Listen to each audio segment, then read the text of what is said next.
Hello दोस्तों, कैसे हैं आप लोग। नमस्ते। मैं हूं आपकी होस्ट, आपकी योगा पार्टनर पूजा, और आपका मेरे चैनल योगा फिटनेस में एक बार फिर से स्वागत है। आज हम बात करने वाले हैं सियाटिका के बारे में। सियाटिका ये एक नस होती है और इस नस से जो पेन शुरू होता है उसे कहते हैं सियाटिका पेन। ये बहुत कम लोगों के साथ होता है और कई बार तो लोगों को पता नहीं चलता कि हमें पेन क्यों हो रहा है, किस वजह से हो रहा है। मैं आपको इसकी एक पहचान बता दूंगी आज। अगर आपको हिप से लेके अपने काफ तक किसी भी एक पैर में बहुत तेजी से सेवर दर्द हो रहा है तो ये सियाटिका का दर्द हो सकता है। सियाटिका ये जो नस है वो हमारे स्पाइनल कॉर्ड से जुड़ी होती है, इसलिए हमारे स्पाइन का, हमारे रीढ़ की हड्डी का स्वस्थ होना बहुत जरूरी है। तो दोस्तों, आज हम देखने वाले हैं इस वीडियो में सियाटिका के लिए कुछ आसन। आगे जाने से पहले जल्दी से एक काम करना है, छोटा सा, वो है मेरे चैनल को सब्सक्राइब करना है और इस वीडियो को पूरा देखना है। चलिए दोस्तों, बढ़ते हैं हमारे पहले योगासन की ओर, जिसका नाम है बद्ध कोणासन। तो दोस्तों, बद्ध कोणासन को करने के लिए हमें अपने पैर को इस तरह से, पैर के तलवों को जोड़ के रखना है ऐसे। और यहाँ पे हम एक चीज करेंगे कि रेगुलर जो बद्ध कोणासन हम करते हैं, बटरफ्लाई पोजीशन, तो उसमें हम पैर को अपनी तरफ खींचते हैं फ्लेक्सिबिलिटी बढ़ाने के लिए। तो आज हम सियाटिका के लिए योगाभ्यास कर रहे हैं, जिसमें हम पैर को अपनी तरफ ना खींचते हुए हम ऐसे यहाँ पे एक कोन का प्रोड्यूस करेंगे, कोन एक ऐसे क्रिएट करेंगे, जिसकी वजह से यहाँ पे जो हमारा पेट है वो थोड़ा अंदर जाएगा, चेस्ट अच्छे से ओपन हो जाएगा और फिर अपने फिंगर्स को इंटरलॉक करके हम ऐसे अपने पैर को पकड़ने वाले हैं और इस पोजीशन में बैठेंगे 30 सेकेंड्स के लिए। Inhale and exhale, take deep breaths. Chest को पूरी तरह से ओपन रखना है।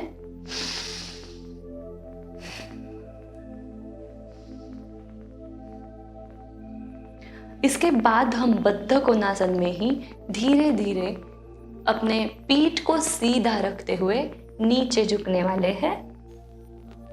जहां तक आप कंफर्टेबल हैं वहां तक हम नीचे झुक सकते हैं, और जहां पे एंड पॉइंट है, मतलब आप इससे अभी नीचे नहीं जा सकते, तो वहां पे, उस पॉइंट पे हमें होल्ड करना है वो पोजीशन।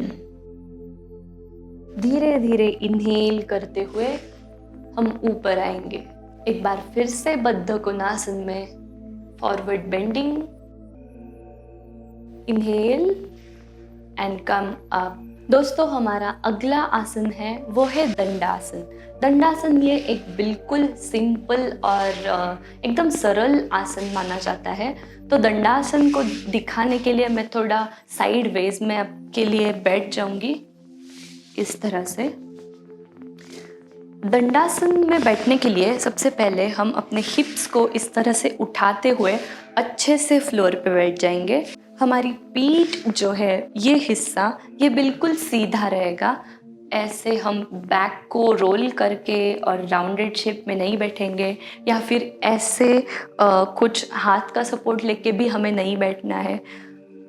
हमें एक चीज़ ट्राई करनी है कि हम सीधे तरीके से अपने स्पाइन को, अपने पीठ को सीधा रखते हुए इस तरह से बैठ जाएं। हमारे जो पैर है वो एकदम से ज़मीन पे टिके हुए चाहिए। और इसमें हम एक एक्सरसाइज करने वाले हैं पैरों की, फीट की। Pointed and flex, pointed, flex, pointed. इस एक्सरसाइज को करते हुए हमें पूरे अपने हैमस्ट्रिंग एरिया में, थाइस के एरिया में और काफ्स में स्ट्रेच महसूस हो जाएगा। इसे हमें कम से कम 15 या 20 काउंट्स तक करना है। तो ये हो गई हमारी दंडासन की पोजीशन। इसके बाद हम देखने वाले हैं शलभासन। शलभासन के लिए हमें अपने पेट के बल लेट जाना है। इस तरह से पेट के बल लेट जाने के बाद हम शलभासन के लिए रेडी हो जाएंगे। पैरों को आपस में जोड़ के रखना है या फिर थोड़ा सा गैप हम रख सकते हैं। हम शलभासन में करने वाले हैं सिर्फ एक एक पैर के साथ एक्सरसाइज। तो सबसे पहले मैं अपना राइट लेग ऊपर उठाऊंगी हवा में, इनहेल, अप, 10 सेकेंड्स होल्ड करने के बाद डाउन। हमें अपनी जो चिन है वो इस तरह से अपने मैट पे ऊपर टिकानी है। फिर लेफ्ट लेग डाउन, एक और बार शलभासन, लेफ्ट लेग। अब हम करेंगे दोनों पैर के साथ, तब हमारे हाथ होंगे इस तरह से अपने थाइस के नीचे। And inhale, up, down. 10 seconds hold करके ऐसे शलभासन किया जाता है। तो शलभासन हमें कम से कम 3 या 4 बार रिपीट करना है। मैं आशा करती हूँ कि आज का जो हमारा योगा सेशन था ये आपके काम आए।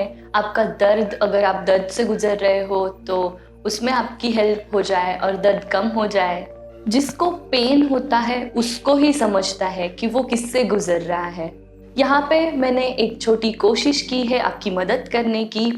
तो ये जो योगासन मैं आज आपको बताया है इस वीडियो में वो आपके काम आए, यही मैं आशा करती हूँ। मैं मिलूंगी आपको बहुत ही जल्द एक अगले वीडियो में। तब तक के लिए स्वस्थ रहे एंड नमस्ते।